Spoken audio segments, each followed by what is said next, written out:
శ్రీధర్ బాబు గారి వ్యాఖ్యలు దయ్యాలు వేదాలు వల్ల ఇచ్చినట్టున్నాయి. ఈ సభలో అనేక సందర్భాల్లో సాంప్రదాయాలు ఉన్నాయి. చాలా సందర్భాల్లో కూడా స్పష్టంగా ఇదే శ్రీధర్ బాబు గారు, భట్టి గారు మేము ఎల్ఏ మినిస్టర్ అన్నప్పుడు క్వశ్చన్ అవర్లో సరైన సమాధానం రాలేదని మీరే అనేక సార్లు ఈ సభలో వాకౌట్ చేసిపోయారు. మీరు ప్రొటెస్ట్ చేసే అవకాశం ఇచ్చాం. సో నేను సార్ స్పీకర్ సార్ ఒకటే నిమిషంలో మా నిరసన చెప్పి బయటకు వెళ్ళిపోతాం. I don't want to waste the time. ఎందుకంటే ఇందులో సిగ్నేటరీ కాకపోయినా మీరు సాంబశివరావు గారికి అవకాశం ఇస్తారు. అక్కడ సభా సమయం వృధా కాదు. మాకు సరైన సమాధానం రాలేదని మేము అడుగుతామంటే మా గొంతు నొక్కడానికి మాత్రం సభా సమయం మీకు అడ్డం వస్తున్నది. అయితే అధ్యక్ష, గౌరవనీయ మంత్రివర్యులు, గౌరవ ముఖ్యమంత్రి గారు, స్పీకర్ సార్, బాబు హరీష్ రావు గారు దాదాపుగా 2004-05 సంవత్సరం నుంచి శాసనసభ్యుడిగా ఈ సభలో కొనసాగుతున్నారు. 2014 నుంచి 2023 వరకు వారు మంత్రిగా కొనసాగినరు. వారికి లెజిస్లేటివ్ అఫేర్స్ మినిస్టర్గా కూడా పనిచేసిన అనుభవం ఉంది. చైర్ మీద ఆరోపణలు చేయడం ఏ సభ్యుడికి తగదు. వినండి. ఎందుకు అంటే ఇది ప్రాధాన్యతతో కూడుకున్న సమస్య. కార్మికుల పక్షాన కార్మికులు కష్టాలలో ఉన్నప్పుడు 50 రోజులు దీక్ష చేసినప్పుడు 50 మంది చనిపోయినప్పుడు ఖమ్మం జిల్లాకు సంబంధించిన డ్రైవర్ శ్రీనివాసరెడ్డి గారు తన పిల్లలు పెద్ద ఉద్యోగాలలో ఆర్థికంగా బలంగా ఉన్న ఆనాటి ప్రభుత్వం యొక్క వివక్ష 50,000 కార్మికుల పట్ల చూపిస్తున్న విధానాన్ని వ్యతిరేకిస్తూ ఆత్మ బలిదానం చేసుకున్నప్పుడు ఆ కుటుంబాలకు వాళ్ళందరూ అండగా నిలబడ్డారు. అట్లాంటి కార్మికుల తరఫున కొట్లాడే కమ్యూనిస్టు పార్టీ ఈ సభలో వాళ్ళ తరఫున మాట్లాడడానికి అడిగితే మీరు వాళ్ళకు అవకాశం ఇచ్చిండ్రు. ఎందుకు? కార్మికులు ప్రాధాన్యత, కార్మికుల తరఫున కొట్లాడే వాళ్లకు ప్రాధాన్యత ఇవ్వాలి. ఈ ప్రభుత్వానికి ఏదైనా వాళ్ళ సూచనలు ఉపయోగపడితే ఆ సమస్యల్ని పరిష్కరించాలి అనే ఉద్దేశంతో మీరు సాంబశివరావు గారికి అవకాశం ఇచ్చిండ్రు. మీరు ప్రశ్న అడగకపోయినా అతనికి ఎట్లా అవకాశం ఇస్తారని వారు మాట్లాడినారు కదా అధ్యక్ష. అది ఏ చట్టానికి దేనికి అసలు వారు మాట్లాడుతున్నది పూర్తిగా విరుద్ధం. ఒక్కసారి ఒక ప్రశ్న ఈ సభలో ఆమోదం పొందింది అంటే ఈ సభ యొక్క ఆస్తి. సభ ప్రశ్న అడిగిన వాళ్ళకే అవకాశం ఇవ్వాలి, మిగతా వాళ్ళకి అవకాశం ఇవ్వద్దని ఏ చట్టంలో లేదు. ఒక్కసారి ప్రశ్న ఈ ప్రశ్నావళి 10 ప్రశ్నలు ఉన్నాయి కదా అధ్యక్ష. ఇప్పుడు ఇందులో ఉన్న ఈ ప్రశ్నావళి ఈరోజు ఆమోదం పొందిన ఈ 10 ప్రశ్నలు ఉన్నాయి కదా. 10 ప్రశ్నలు క్వశ్చన్ అవర్, 1 గంటలో ఈ 10 ప్రశ్నలకు చర్చ జరిగి దీని మీద సమాధానాలు చెప్పడానికి కోసమే 10 ప్రశ్నలు పెట్టింది. అంటే ప్రతి ప్రశ్నకు 6 నిమిషాలల్లో మనం చర్చ ముగించుకోవాలి. అట్లా 60 నిమిషాలల్లో వీటన్నిటికీ ప్రభుత్వం వైపు నుంచి సమాధానాలు రాబట్టుకోవడానికి ప్రయత్నం చేయాలి. కొన్నిసార్లు ప్రశ్న యొక్క ప్రాధాన్యతను బట్టి తమరు అనుమతిస్తే ఆ చర్చ ఒక్కోసారి కొంత ఎక్కువసేపు కూడా జరగడానికి అవకాశం ఉంటుంది. ఎప్పుడైతే ఈ క్వశ్చన్స్ సభకు అడ్మిట్ అయి హౌస్లోకి వస్తాయో ఇది హౌస్ ప్రాపర్టీ అవుద్ది, ప్రశ్న అడిగిన వాళ్ళ ప్రాపర్టీ కాదు అధ్యక్ష. దయచేసి వారు 20 సంవత్సరాలు ప్రజాప్రతినిధిగా పనిచేసినని పదే జబ్బలు జరుచుకుంటారు కదా. కనీసం లెజిస్లేటివ్ అఫేర్స్ మినిస్టర్గా పనిచేసిన హరీష్ రావు గారికి ఒక్కసారి ప్రశ్న సభలోకి వచ్చిందంటే సభ్యుల యొక్క అందరి ఆస్తి అధ్యక్ష. ఎవరికి మాట్లాడడానికి అవకాశం ఇవ్వాలనేది చైర్ యొక్క విచక్షణ అధికారం అధ్యక్ష.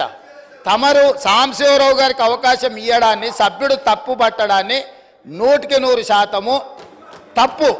కాబట్టి వారు అట్లా మాట్లాడడాన్ని భవిష్యత్తులోనైనా సవరించుకోవాలి. అదేవిధంగా వారు పదే రూల్ బుక్ గురించి మాట్లాడుతున్నారు అధ్యక్ష. అదే రూల్ బుక్లో చాలాసార్లు వారు కోట్ చేసిరు. సభ్యులు చైర్ వదిలి పోడియంలోకి వస్తే అదే రూల్ బుక్లో ఆ సభ్యులను బయటకు పంపించే ప్రొవిజన్ కూడా ఉంది అధ్యక్ష. తమరికి తెలుసు కదా అధ్యక్ష అది.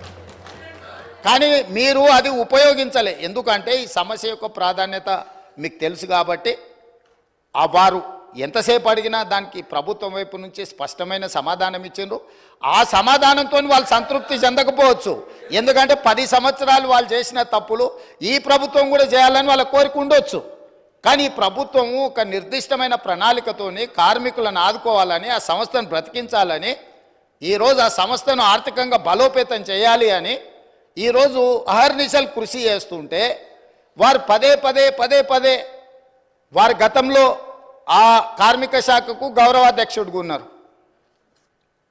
ఆనాటి ముఖ్యమంత్రికి ఈయనను ఎట్లా తొలగించాలనో అర్థం కాక ఆ కార్మిక సంఘాన్ని రద్దు చేసిండు. ఎందుకంటే ఈయనను తొలగించాలంటే ఏం చేయాలనో తెలియక వాళ్ళ అంతర్గత సమస్యలు, వాళ్ళ ఇష్టం, వాళ్ళ కుటుంబ సమస్యలు వాళ్ళు ఏమైనా కొట్లాడుకొని, కానీ ఆ కార్మిక సంఘాలనే రద్దు చేసింది వాళ్ళ అధ్యక్ష. అట్లాంటిది ఇప్పుడు మళ్ళీ మొదటికి వచ్చి పాత తప్పులన్నీ కప్పిపుచ్చుకోవడానికి ఈరోజు కొత్తగా ఈ ప్రభుత్వం మీద బురద జల్లి మంత్రి గారిని బుల్డోజ్ చేసే విధంగా మాట్లాడడం ఏమాత్రం సమంజసం కాదు అధ్యక్ష. చివరిగా నా సూచన ఒకటే సభ్యులందరికీ, ఎందుకంటే ఇక్కడ దాదాపుగా 119లో 60కి పైగా మొదటిసారి ఎన్నికైన సభ్యులు ఉన్నారు. ఆ సభ్యులు ఏమనుకుంటారు వారు మాట్లాడింది విని? హరీష్ రావు గారికి 20 సంవత్సరాల అనుభవం ఉన్నది, ప్రశ్న వేసిన వాళ్ళే సప్లిమెంటరీ క్వశ్చన్స్ అడగాలనేమో అని ఈ సభ్యులందరూ కూడా తప్పుగా అర్థం చేసుకునే అవకాశం ఉంది. అందుకే మా నూతన సభ్యులకు నేను చెప్తున్నా, ఒక్కసారి క్వశ్చన్ హౌస్లో అడ్మిట్ అయిందంటే ఆ క్వశ్చన్ అనేది హౌస్ ప్రాపర్టీ. ఈ హౌస్లో ఏ సభ్యుడైనా కూడా సప్లిమెంటరీ క్వశ్చన్ అడగడానికి అవకాశం ఉంది. సప్లిమెంటరీ క్వశ్చన్ అడిగినప్పుడు స్పీకర్ అనుమతిస్తే ఎవరైనా మాట్లాడడానికి అవకాశం ఉంది. కాబట్టి మా నూతన సభ్యులకు కూడా నేను చెప్తున్నా, ప్రశ్న సభలోకి వచ్చిందంటే ఇది హౌస్ ప్రాపర్టీ, కాబట్టి సభను తప్పుదోవ పట్టించే ప్రయత్నం చేయొద్దని చెప్పి వారికి సూచన చేస్తున్నా అధ్యక్ష. Question hour is over. Remaining questions are postponed. All papers are placed and laid on the table of House. వాయిదా ప్రతిపాదనలు శ్రీ పాల్వాయి హరీష్ బాబు గారు. ఇటీవల కురిసిన నిరంతర వర్షాల వలన గోదావరి మరియు దాని ఉపనదుల వరదల వలన తెలంగాణ రాష్ట్రంలోని కుమ్రం భీం, ఆసిఫాబాద్, మంచిర్యాల్, భూపాల్పల్లి, ములుగు, ఖమ్మం మరియు భద్రాద్రి కొత్తగూడెం మొదలగు జిల్లాలలో జరిగిన పంట నష్టం గురించి చర్చించాలని కోరుతూ ఇచ్చిన వాయిదా ప్రతిపాదనను తిరస్కరించడమైనది. వాయిదా ప్రతిపాదన హరీష్ రావు గారు మీరు ఈ శాసనసభలనే సీనియర్ శాసనసభ్యులు. ఇది క్వశ్చన్ అవర్. ఇది సార్